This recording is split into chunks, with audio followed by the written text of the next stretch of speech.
Welcome to key talks. ఆ మనిషి retired అయి ఉన్నా కూడా లాక్కొని వస్తా. ఆ మనిషి దేశం ఇడిచిపెట్టిపోయినా లాక్కొని వస్తా. ఎవడెవడైతే మీకు అన్యాయం చేసాడు, రెడ్ బుక్ అని నేను చెప్పను కానీ పేరైతే రాసుకోండి. ఎవడిని వదిలిపెట్టేది ఉండదు. ఒక్కడికి మాత్రం సినిమా మాత్రం ఎలా చూపించానో అలా మళ్ళీ వస్తా సినిమా చూపిస్తా అని జగన్మోహన్ రెడ్డి చేసిన శపథం మీద మీ టేక్ ఏంటి, మీ వ్యూ ఏంటి అని చాలా మంది మిత్రులను అడుగుతున్నారు. ఏపీ మీద, ఏపీ భవిష్యత్తు మీద ప్రభావం చూపించబోయే జగన్మోహన్ రెడ్డి అనౌన్స్మెంట్ కి ఒక ప్యారలల్ లైన్ రీసెంట్ పాలిటిక్స్ లో ఒక కంపారిజన్ కనబడుతోంది. నేను ఆ స్పెషల్ అనాలిసిస్ మీకు ఇవ్వబోతున్నా. This is key talks for you.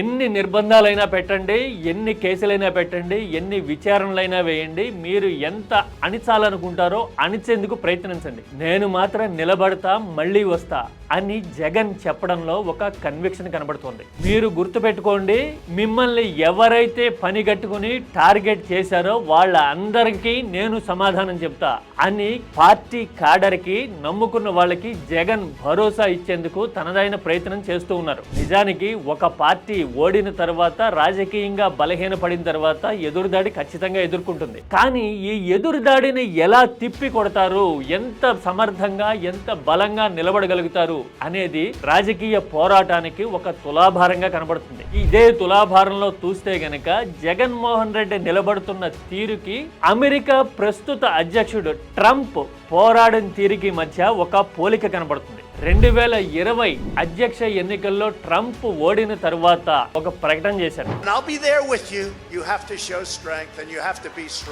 ఖచ్చితంగా ఇప్పుడు ఏపీలో జగన్మోహన్ రెడ్డి చెప్తున్న మాటకి ట్రంప్ చేసిన ప్రకటనకి మధ్య ఒక సిమిలారిటీ కనబడుతుంది. మీరు ధైర్యంగా ఉండండి, మీకోసం నేను వస్తా, చరిత్ర తిరగరాస్తా అని ట్రంప్ తన మద్దతుదారులకి ధైర్యం ఇచ్చే ప్రయత్నం చేశారు. చాలా మంది ట్రంప్ ని రూల్డ్ అవుట్ చేశారు. పైగా బిడెన్ అధికారంలోకి వచ్చిన తర్వాత ట్రంప్ మద్దతుదారుల మీద వరుస కేసులు పెట్టడము, విచారణలకు వేయడము, అణిచివేతలు అనేవి భారీ స్థాయిలో జరిగాయి. పైగా ట్రంప్ పరిపాలనా కాలంలో చాలా అవకతవకలు జరిగాయని ట్రంప్ కాన్ఫిడెన్స్ ని పూర్తిగా కొట్టేసేందుకు అన్ని వైపులా బిడెన్ అడ్మినిస్ట్రేషన్ ప్రయత్నాలు చేసింది. దీనికి తోడు ట్రంప్ కి మీడియా కూడా ఎక్కడా స్పేస్ ఇవ్వాల. మరీ సర్ప్రైజింగ్ విషయం ఏంటంటే, సోషల్ మీడియా జైంట్స్ గూగుల్ గానీ, అప్పటి ట్విట్టర్ గానీ ట్రంప్ ని బ్యాన్ చేసి పారేశాయి. కానీ ఇలాంటి ఎదురుగాలినంతా తట్టుకొని 2022 నాటికి మళ్ళీ నెక్స్ట్ ప్రెసిడెన్షియల్ ఎలక్షన్స్ ప్రైమరీస్ వచ్చేసరికి నేనే ప్రెసిడెన్షియల్ నామినీ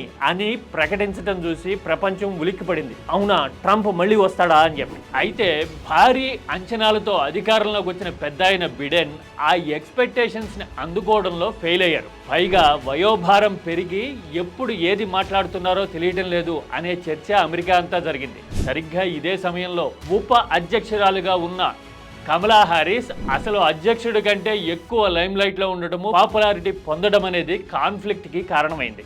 అన్నిటికీ మించి రాజావారి అబ్బాయి అన్నట్టుగా అధ్యక్షుడి తనయుడు హంటర్ బిడెన్ అన్ని వ్యవహారాల్లోనూ అడ్డగోలుగా చెలరేగిపోవడం అనేది ప్రజల్ని నిశ్చేష్టపరిచింది. ఈ అంశాలన్నీ కల్మినేట్ అయ్యి మళ్ళీ అమెరికా ట్రంప్ వైపు చూడడానికి ప్రధాన కారణమైంది. ఆ తర్వాత మళ్ళీ అదే మద్దతుదారులను ఉద్దేశించి నేను 3 మహత్తరమైన కార్యక్రమాలు తీసుకుంటా, అధికారంలోకి వచ్చిన తర్వాత మీ మీద వేధింపులు చేసిన వాళ్ళని, కేసులు పెట్టిన వాళ్ళని వదిలిపెట్టను అని ప్రకటించడం మొదటిదైతే, బోర్డర్స్ అన్ని మూసేయడము, అమెరికా చరిత్రలోనే ఎప్పుడు లేనంత స్థాయిలో డిపోర్టేషన్ చేస్తా అని కూడా ట్రంప్ అప్పుడే అనౌన్స్ చేశారు. ఆ తర్వాత మూడోది, అమెరికా ఎకానమీని రీజనరేట్ చేసేందుకు ప్రపంచాన్ని నివ్వెరపరిచే చర్యలు తీసుకుంటా అని కూడా ట్రంప్ చెప్పారు. ఈ 3 చెప్పడమే కాదు, 2024లో మళ్ళీ వాపసు వచ్చిన తర్వాత ట్రంప్ చేసి చూపించారు. నిజానికి ఒకసారి అధ్యక్షుడయ్యి మధ్యలో ఓడి మళ్ళీ రెండోసారి అధ్యక్షుడు అవ్వడం